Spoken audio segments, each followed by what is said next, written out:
Hi, my name is Johnny. I'm severely to profoundly deaf. I'm 12 years old and I live with my mom, Leslie, my dad, Chris, and my older brother, Bobby, who's 14.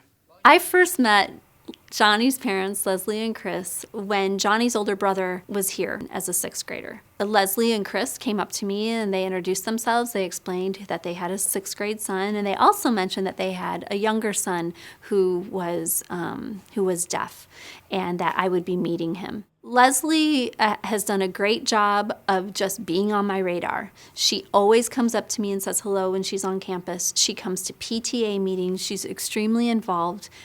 And not in a helicopter hovering parent sort of way, but just a, hey, I'm part of this community. You need to know who I am. When Johnny switched from elementary school to middle school, there was a whole team, our IEP team, which was very good, that made sure that transition was successful.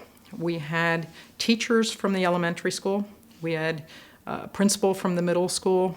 We had professionals that have worked with Johnny all along, and we had a meeting to figure out how to make sure that that transition would work. When we had our first IEP meeting for Johnny, Leslie came. She had an entire folder of information about Johnny, past medical history, explaining what was going on with his ears. But she also had a picture of him on the front because she wanted us to know what he looked like and who he was.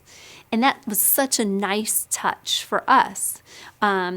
Sitting down, and it's not just some student on a piece of paper, we saw Johnny's picture right there, so we knew who he was. I don't think I'm disabled at all. I mean, I can do everything that other kids can do. Sometimes more, depending on what it is.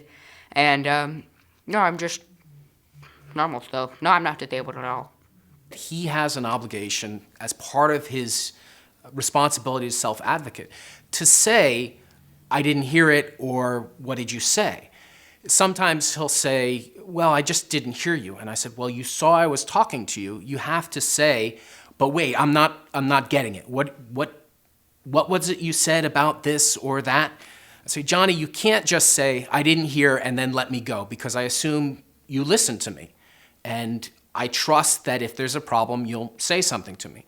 So when he has a problem that is caused by his lack of hearing something at school, he wants to take care of it himself, and he wants to deal with it because he knows that if he doesn't, we will make an issue of it. And he does not want to be embarrassed by having his parents come in and say, my child is different and my child is limited in this regard because he doesn't hear.